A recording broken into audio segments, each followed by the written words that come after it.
off. Welcome to this session on mergers. Very interesting hot topic at the moment. We're hearing reports of lots of organisations within Bond thinking about merging.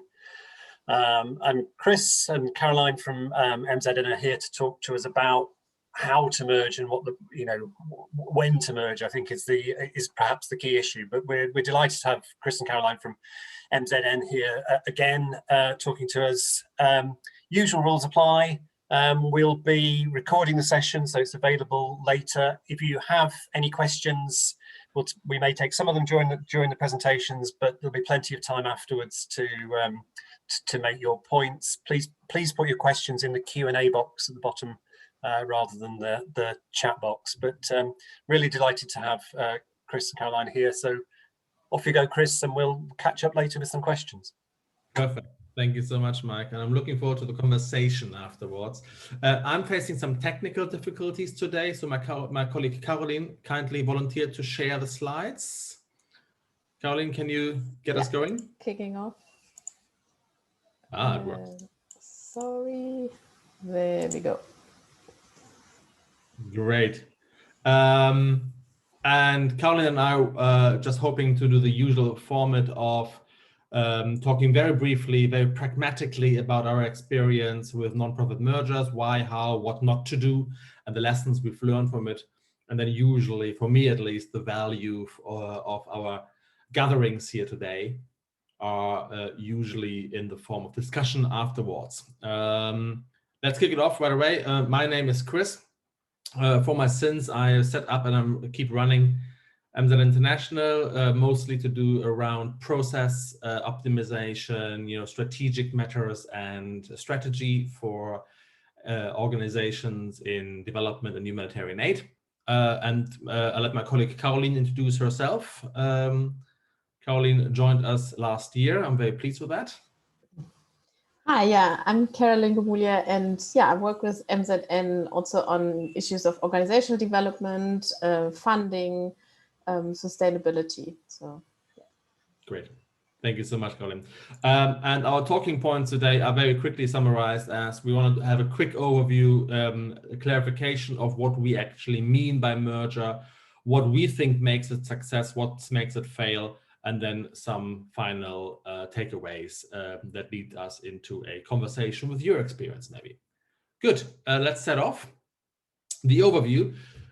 Mergers are definitely on the rise. In the UK, we have the clearest financial data. In 2018-19, we had almost 60 mergers involving around about 116 organizations. And there, by those numbers, you can, if you do a quick set of math, you can already see that most mergers involve two parties only. Just note that and park that for a second. Most mergers, just barely over half actually, involve small non-profits under about $1 million revenue per year. That's interesting. That's different in the US and in Europe.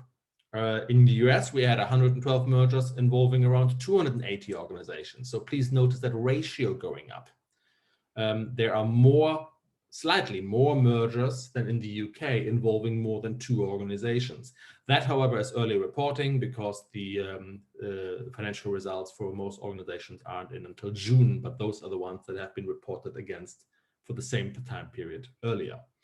In the EU and the European Economic Area, actually, we had 85 mergers in 2019 involving 350 or so organizations. So here you see fewer merger, but far more involving more than 2 parties. So in fact, many mergers involved 10, 12 organizations joining. So a different way of thinking about mergers. And often about a change process that I hope to discuss with you later. What my colleagues and I expect here is in 2021, this and next year, is a substantial surge in EU, non-EU structural mergers. That is non-EU organizations merging, buying up, or doing joint ventures of a contractual nature, so merger-like with EU not just to enter the EU funding market, which of course is the largest one in the world, but also to establish a long-term fundraising foothold, which is increasing. When in preparation of this talk, I spoke to one of our board members we are currently advising on a change merger with in the US East Coast. And she said, you know, government funding is up and down, it's drying up in our sector. We actually need a better structure to earn and raise more income. And she's actually, they're undergoing a merger for completely different reasons, which I'd like to come back for later, to incorporate different forms of organizations. So we are seeing in the US an increase in merger between NGOs and non-NGO entities. That could be not-for-profit organizations, social enterprises, or even just think tanks to have an innovation hub incubate this part of the organization. And we get to some more detail in a minute. Caroline, would you mind doing the deed? Thank you so much. So what do we actually mean with merger? We've already heard there's a few different aspects of it. Well, most mergers are takeovers out of financial trouble of one party. So typical example here would be the Merlin merger with Save the Children, where one, the weaker brand, Merlin was for all intents and purposes bankrupt, where the weaker brand and the operations fade pretty soon. So the merger here, if we're being very honest, is nothing but a face-saving terminology. It's a nice way of saying, you know, okay, we've merged. No, what you've done is you Save the Children, cherry-picked the programs. It was asked by DFID to take over, and the rest was put into insolvency pretty soon after. Most fail, therefore, to deliver. Many mergers are being reasoned with those cost savings or some synergies, and just most of them just never materialize. That, by the way, is the same in the private sector. We can talk about that later if we have a question on this. The change mergers, they are the ones that tend to work a little bit more often. So that's where the initial motivation is not to save face or to sort of just combine or to realize some hypothetically strategic synergies, but they are motivated by expanding into a new sector. So, for example, there's a charity in the US called Charity:water, and they're expanding horizontally into water-related programs. And instead of setting those up themselves, they just acquire new entities that do that in new areas, or expansion into new income markets. So these aforementioned expansions into the EU, for example. And yes, we also do have the ones that change the NGO structure. More on that later. And the types, sorry, can we just go back? That's all right. Thanks, Caroline.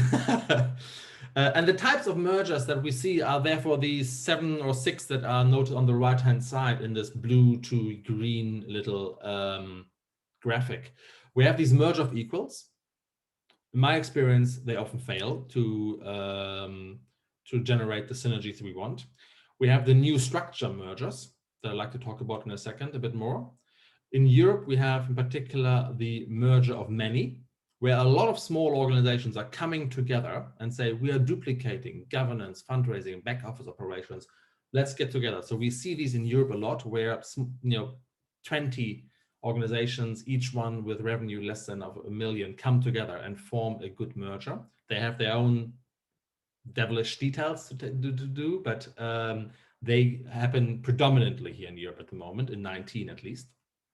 We have the takeover, relatively rare, but we see this more in the not-for-profit organizations, where, for example, social enterprises literally buy up programs or buy up small charities around the world to enter into a new area. And we have asset transfers, as well as spin-off and die well. Spin-off and die well, that's a bit of a, that's a little bit like the Merlin merger so many years ago, where the Save the Children took over programs and the rest just was put into a coffin, effectively.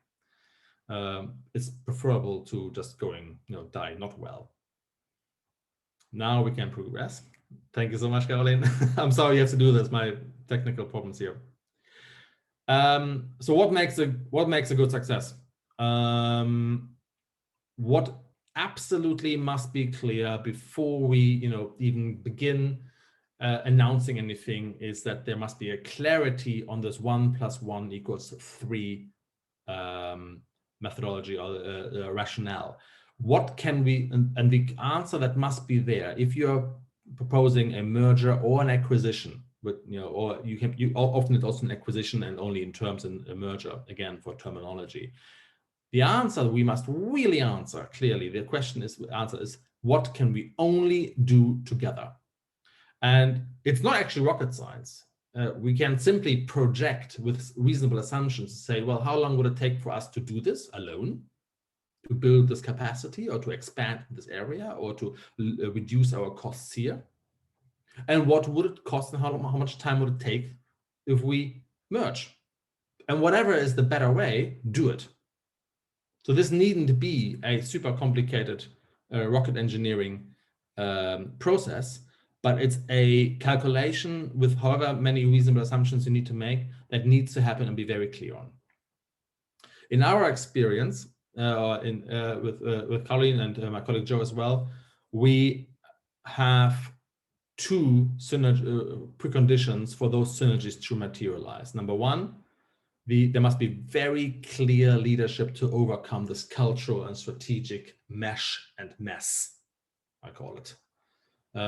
What we often have is that leadership is sort of hanging around. There's no, both systems of operations work in silos with each other. They are sort of meshing, but not really down into the process structure. And it's just a mess after all. So leadership, I would strongly recommend to be extremely clear. There will be one board, one secretary general, CEO, whoever you want to call it, one programs director, and the other one ideally leaves in order to avoid this mesh and mess. And in order for the much touted financial and process integration to really happen, dedicated integration expertise is really needed. And without it, I'm yet to see the merger that works. In fact, 90% of successful mergers had this independent advice and evaluation function. On the financial one, I'm rather harsh, I would say. If a merger, I think the sort of asset test here is if a merger is reasoned by reduction of costs. So for example, elimination of back office operations or program delivery or anything that would otherwise double up, I would say these financial benefits need to start resulting or hitting the accounts, hitting the bank account by month 6. There must be a very clear rationale. We are getting rid of 20 people because we don't need them anymore after we've merged. That can be done in 6 months. If that isn't done in 6 months and it's being protracted and extended, I start looking more carefully at the rationale of the merger overall. And if the rationale is fundraising or brand usage, so we merge our reach and we increase our income, then again, I would say that has to hit the accounts by 6 months into the merger. Otherwise, it's all too theoretical and very unlikely to ever happen. That's pretty much what it makes a success. Let's have a look what makes it a failure. Do you want to go for that, Caroline? You're mute. Yeah, no. Next slide. There we go. I think the technical difficulties are coming to South Africa as well. Yes. Okay, so what makes a merger a failure? So merger is a means to an end. So it consumes a lot of time and can become an end to itself. So it is complex. There's lots of things to consider. And if you start the process, and I think the previous slide also spoke to that, it needs to not only show results fast, but it should also be done with quite a pace, because if not, all the organization or all organizations will do is talk about the merger, but I mean, on the side, you also have your content to deliver. And so that becomes a huge challenge in the merger. Then, as you saw also on one of the first slides, done from a position of weakness, it's takeover as a takeover sold as a merger. So if it's not really a merger, but it's rather a takeover, then those things also become very complicated, particularly also with all the staff that's involved and affected by it, the implementation, the programs. So that's definitely also a recipe most likely for failure than one that brings the merger or the new organization into a positive future. Then devil is in the detail. So it's complicated, and every organization has their own processes, but also a lot of processes that are similar, like finance, HR, to just name a few, but there are also many others you'll be surprised around IT, communication. And if the merger doesn't go ahead and really addresses those straight away and from the beginning, then you start creating parallel structures. So you have a merger, but you actually don't merge because you keep those departments alive, or some form of a sub-form of what you had before. And that becomes costly, and it's not really cost saving or making the organization more efficient. Yeah. Yeah, then culture and trust. So if you have hesitant leadership, trying to govern to consensus, it will be a challenge. So of course, there is a large part of a merger is about consultation and involving the staff you employ, but also if governing by consensus is how you want to achieve a merger, it will be very challenging, because remember, people will be to a certain extent affected by this.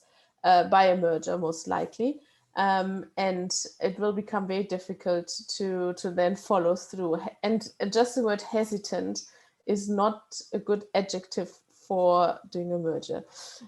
So you would really have to think that through hard and have actually rather bold leadership that is willing to move ahead and sometimes takes tough decisions. So it's not necessarily an easy road.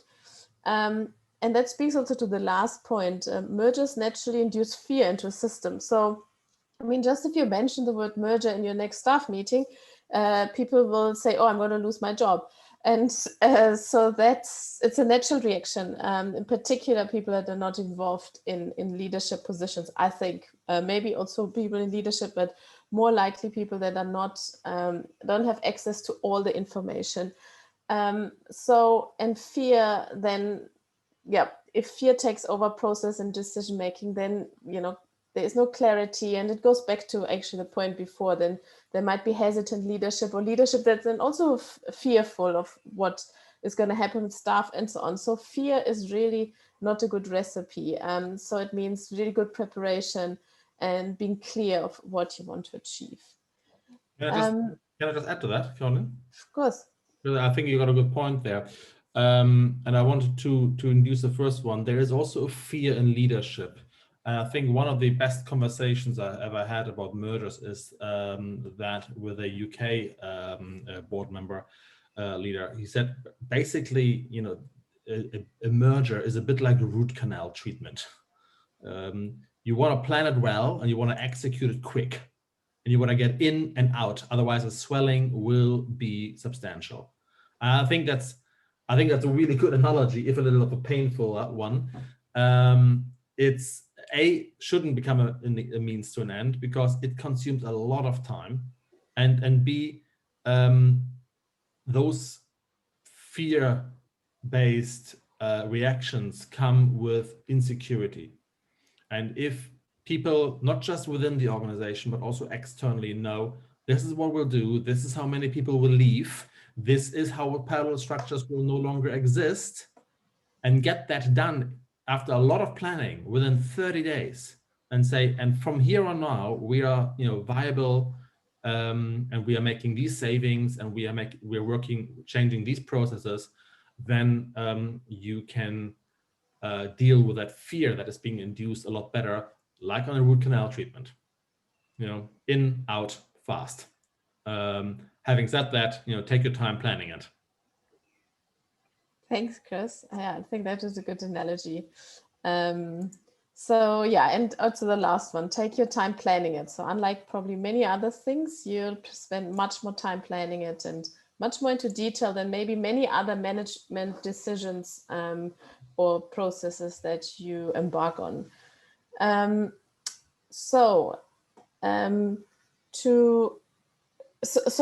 we also don't want to share only what doesn't work.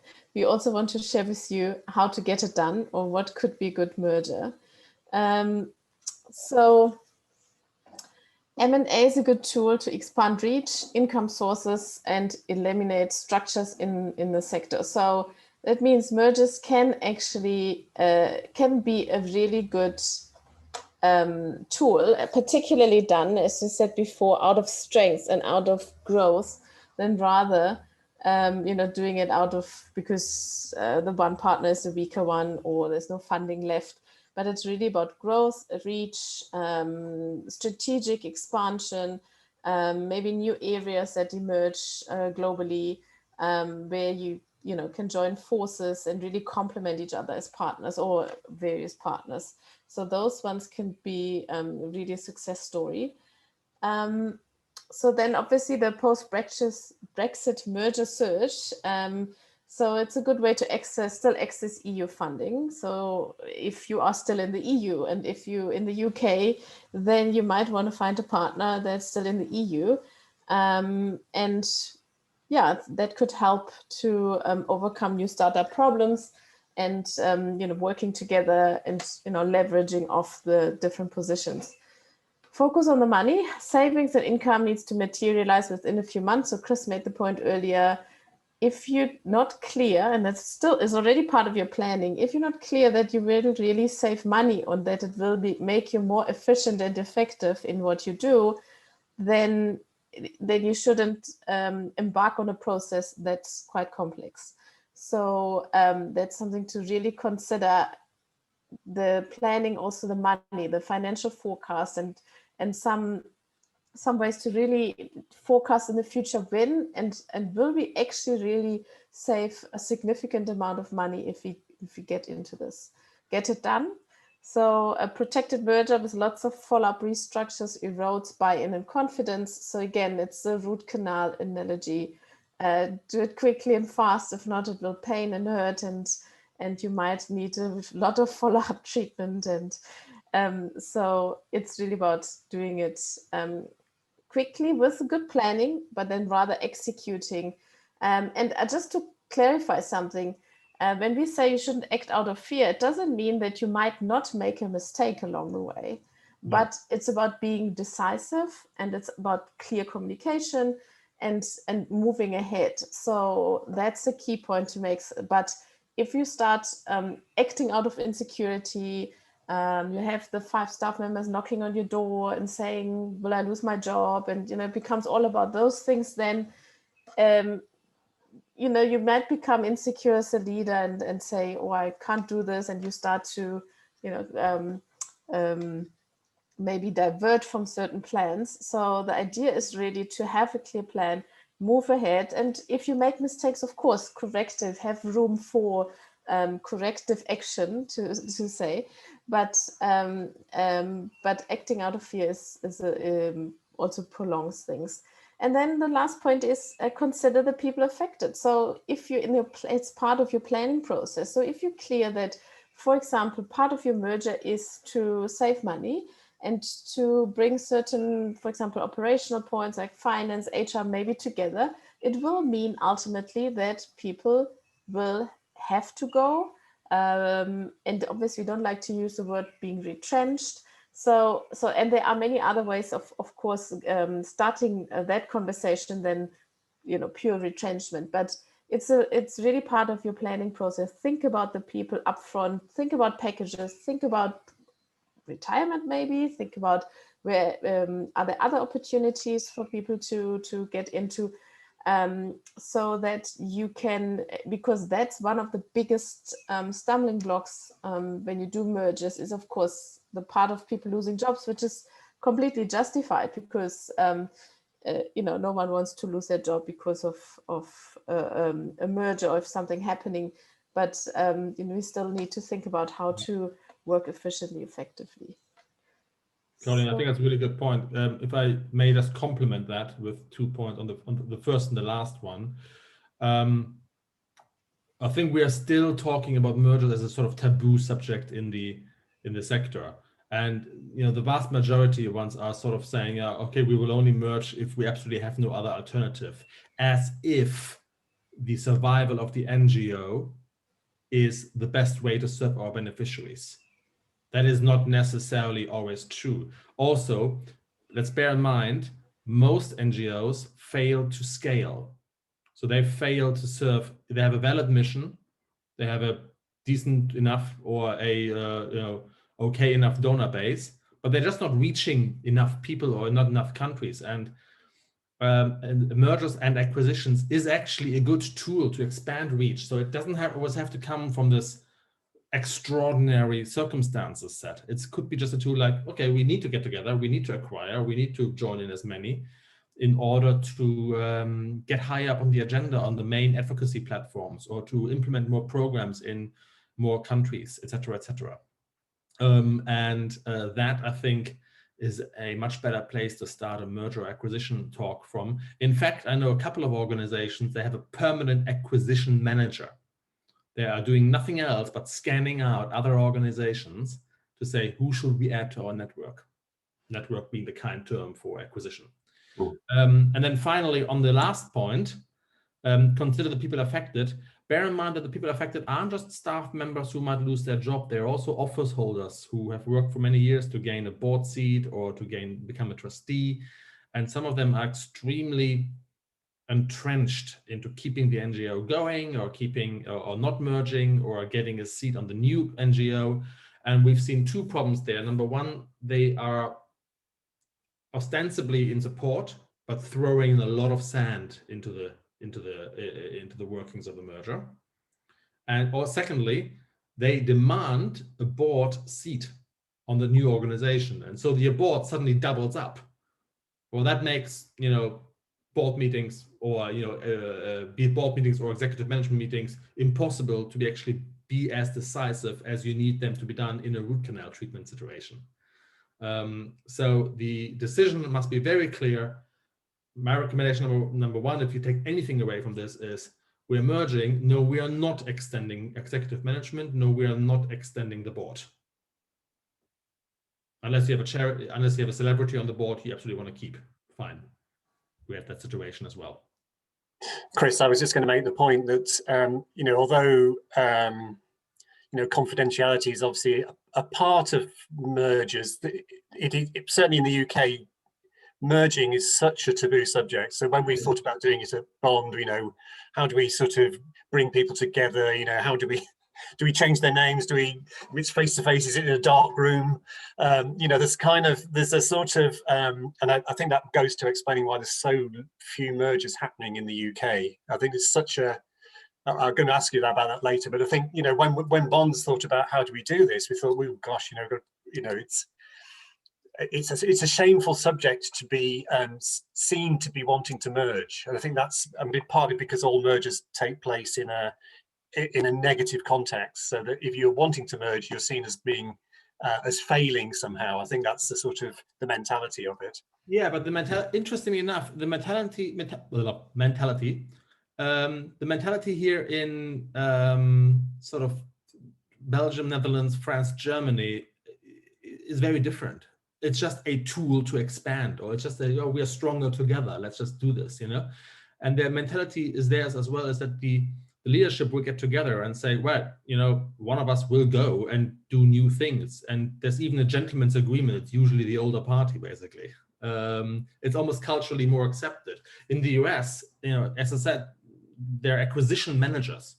They do nothing. I know of one UK organization as well that are actually saying, we are continuously buying up organizations or merging with organizations to expand our reach, to be, reaching the impact that we need.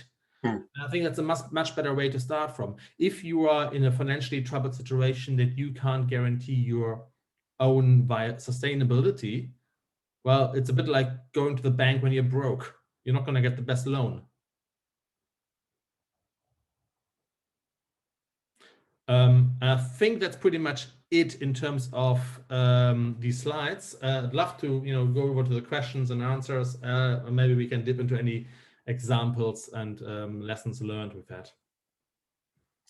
And then Chris, just say, I mean, any explanations for this kind of British reticence? I mean, there was an article written, or I read an interview with the Charity Commission last week or the week before, and they were saying that the expected surge in mergers in the UK charity sector as a whole wasn't coming through. And I mean, maybe it's a time people are taking to do these things, but there's obviously something culturally different about the UK and it's compared to Europe and the US. I mean, can you just say a bit more and put your finger on that slightly?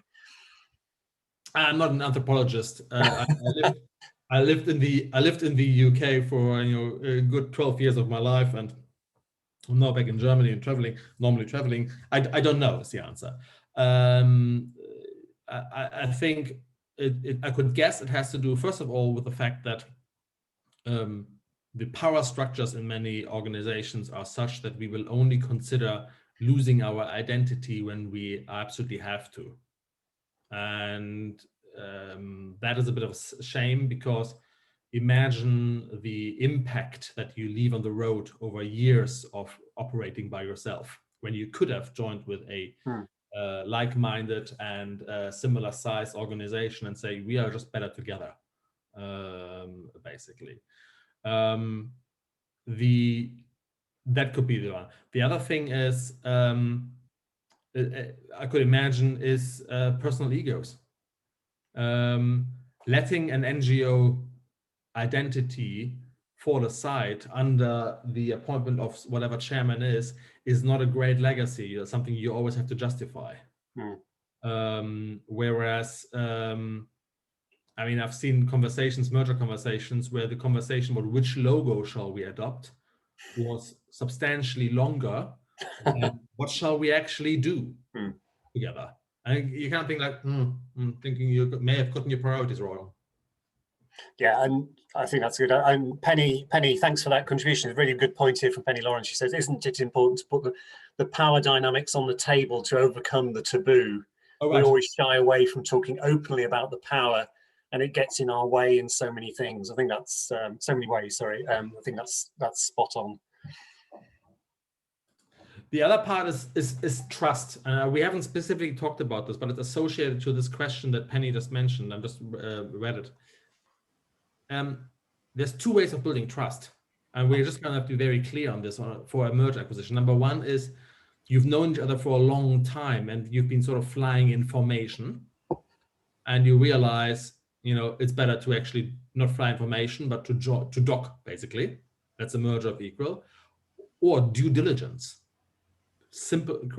Quite simple, actually, saying we will appoint an independent party to actually make sure to map out all the risk and rewards that we want from this process. And then it's quite a business transaction.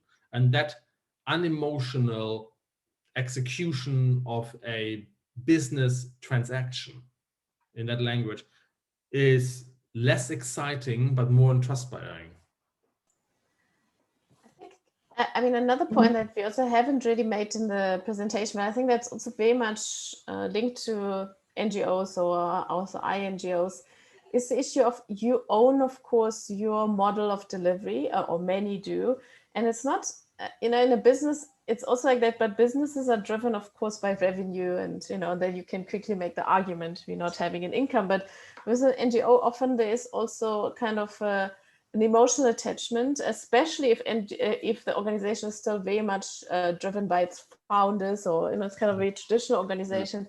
Then it's because then it's not about just the business transaction that Chris just mentioned. Unfortunately, then it's also about, will I be able to let go of my model of delivery and accept or find a consensus that there might be different ways of delivering the same thing, or new ways, or because that is also a key element of NGO mergers, the allowing for kind of a new way of doing things, or a different way of seeing how development happen, how transformation happen, particularly in areas where it's more, where it's less tangible, like peace and transformation and those, and leadership and development. So those things are much more difficult to showcase and for people to let go of the model of delivery. Yeah, I agree. Could we just go back one stage and talk a little bit more? You sort of moved ahead to the sort of to the point where you'd found your partner, but can we just go back a stage and say a little bit about how you find what would you recommend to organizations about how they source potential merger partners? This is one of the areas where, well, when we've talked to members about, what do you find most difficult? Well, it's finding somebody to merge with, and one of the things that I've noted there is that you go through a screening process, you find like-minded organizations, and then there is quite often a stumbling block later in the process because, for example,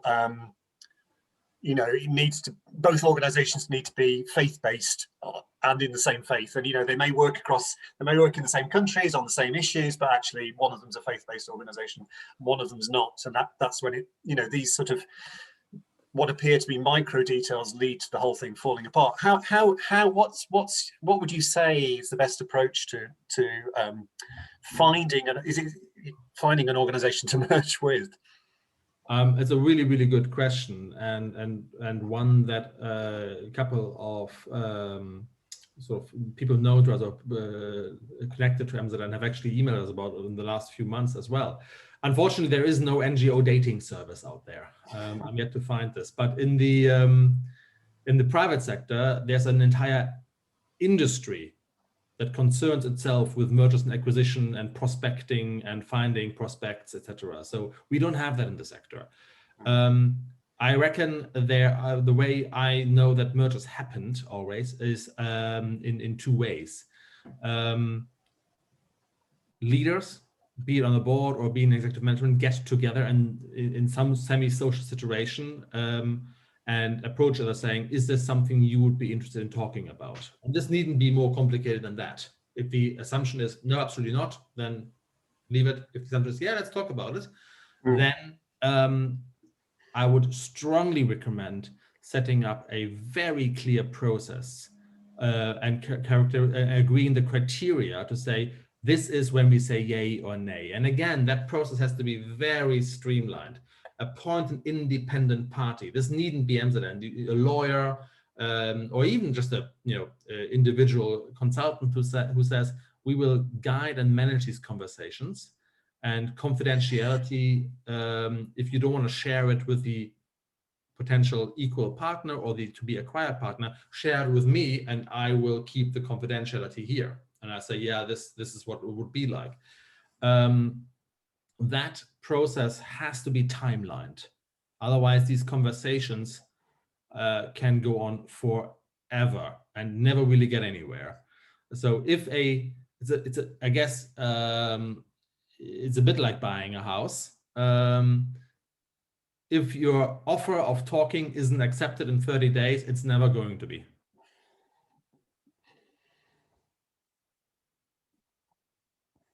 Great. Thanks, Chris. And I think that kind of leads on to Jeff Andrews has just asked a really good question about, talked about the executive issues. The bigger hurdle can often be trustee attitudes and their desire to prolong the life of their NGO, which is their role as trustees.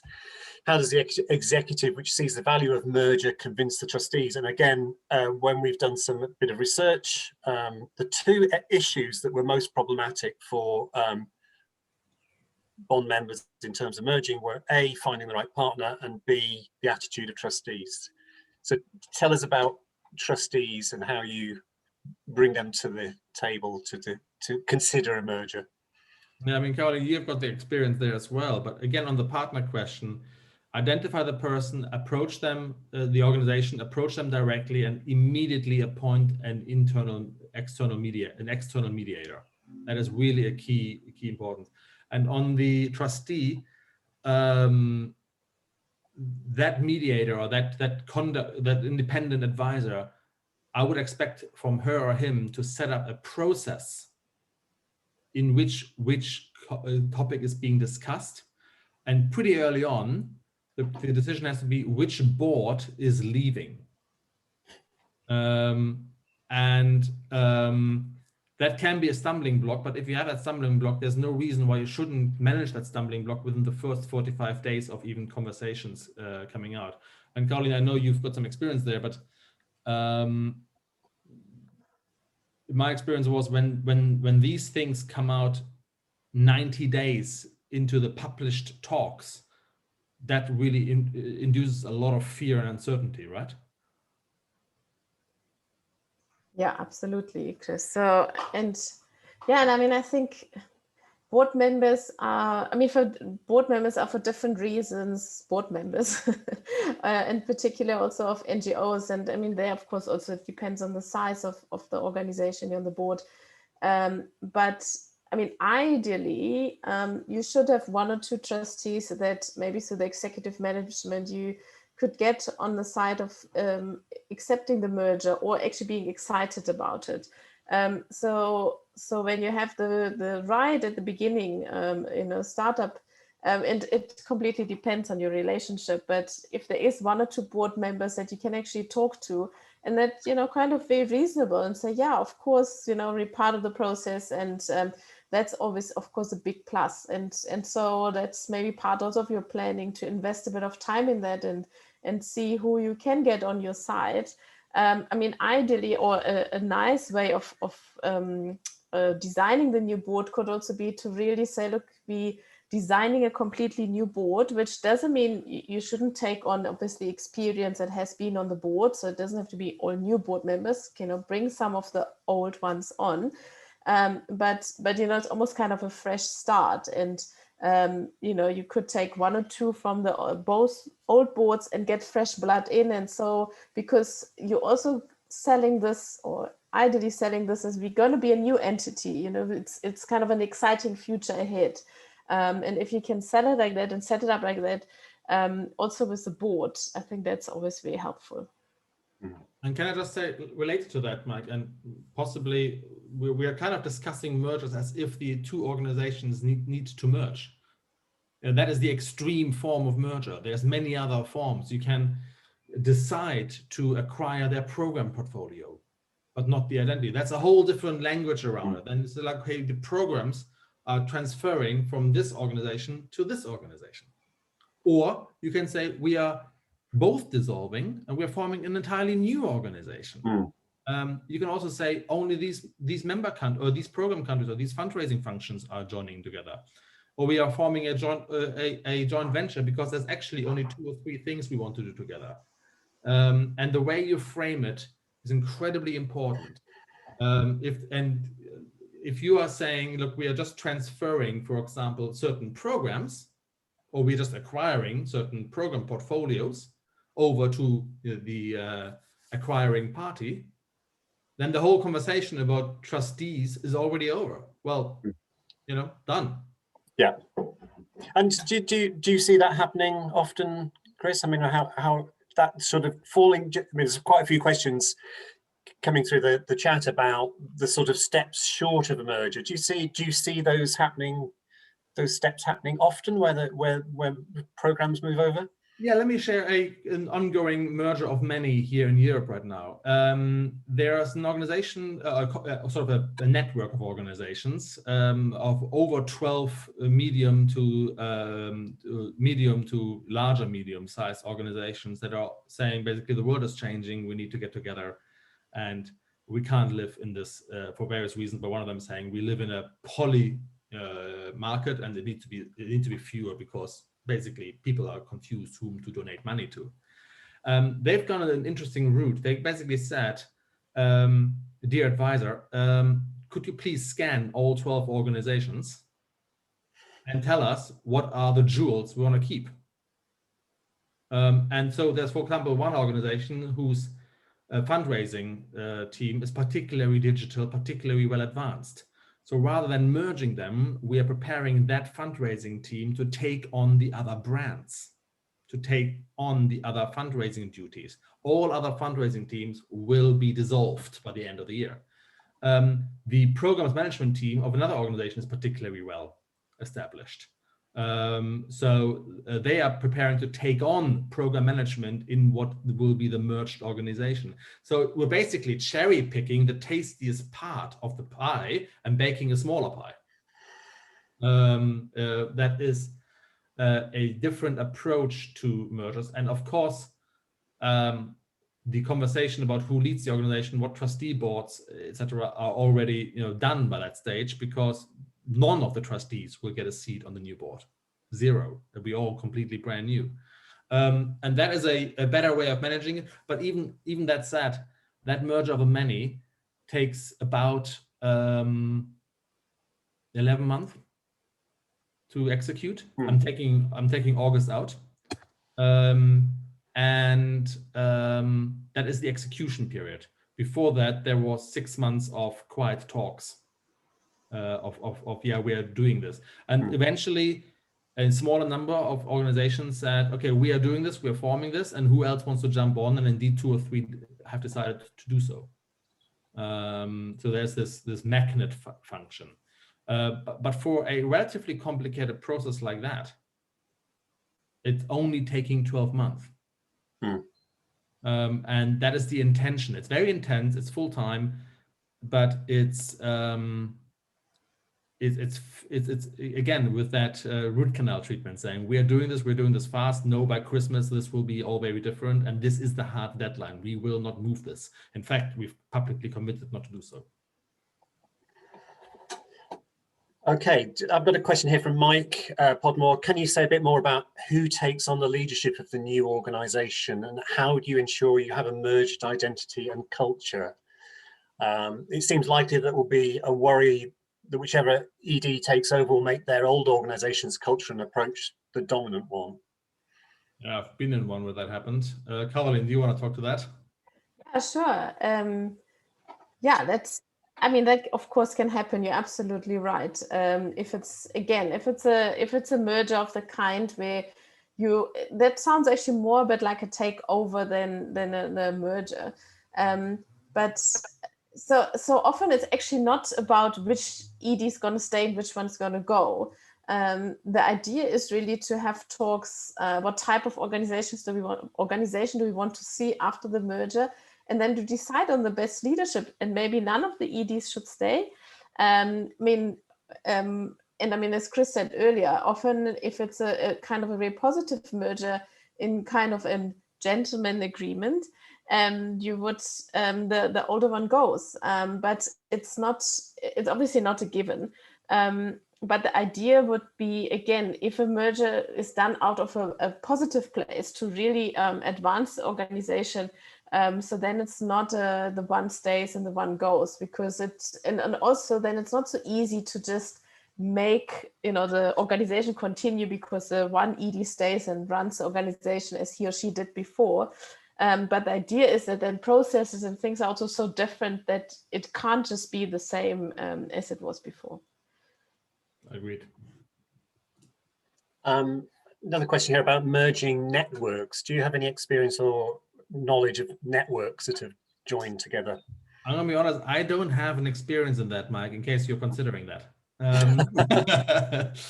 Oh, me neither, sorry. It's very rare. I mean, there's only 50 or so networks around. In the for-profit sector, before my entire focus on non-profit, I was involved in the merger of a retail alliance between the US and France. That's 15 years ago, and I'm not informed. But I reckon, why would it be any different to any other organization? You have an income model, you have a impact delivery model, and your constituents are a bit different. The key question, I suppose, will be, do you give your members a vote or not? Yeah, and also, on the one hand, you might also already be used to because you operate in a network. So there's already kind of an agreement of working together. Obviously a different type of networks, but especially ones maybe where you already have close working relationship, joint implementation, and so on. So in that instance, it might be a little bit easier because people know each other, and so on. But again, the question is also what type of merger. Is it about maybe joint operations? So you just want to bring all the ops functions like HR, finance, and so on together. Or is it a real merger with kind of some leadership? But often networks, in my experience, have also a fairly flat hierarchy. So yeah, so a merger would probably be not too complicated, but would also not take on the form of one network versus the other, because it's already kind of a more flat structure, I would think. May I just say one sort of takeaway before we're running out of time here today? I know maybe we'll have to go. And also looking at the anonymous question just now, if there's one thing to take away from this conversation, for me at least, if you had to nail me down to one thing only, it would be make the prevailing terms of the merger extremely clear. And the question is, what do we want out of it? And what is it? Is it a true merger of equals? Is it an acquisition? Are we doing this to expand our reach or to save costs? And if that isn't done by conversation 3, really latest, written down, I think we're already getting into the political then. What do you think, Caroline? I mean, is that? Yeah, no, absolutely. That summarizes it well. Yeah. So the structure of the conversation is really important to get right. And an external can help there, but it's really not important, not necessary, unless the person who wants the merger doesn't want to be seen as a driver, which I completely respect.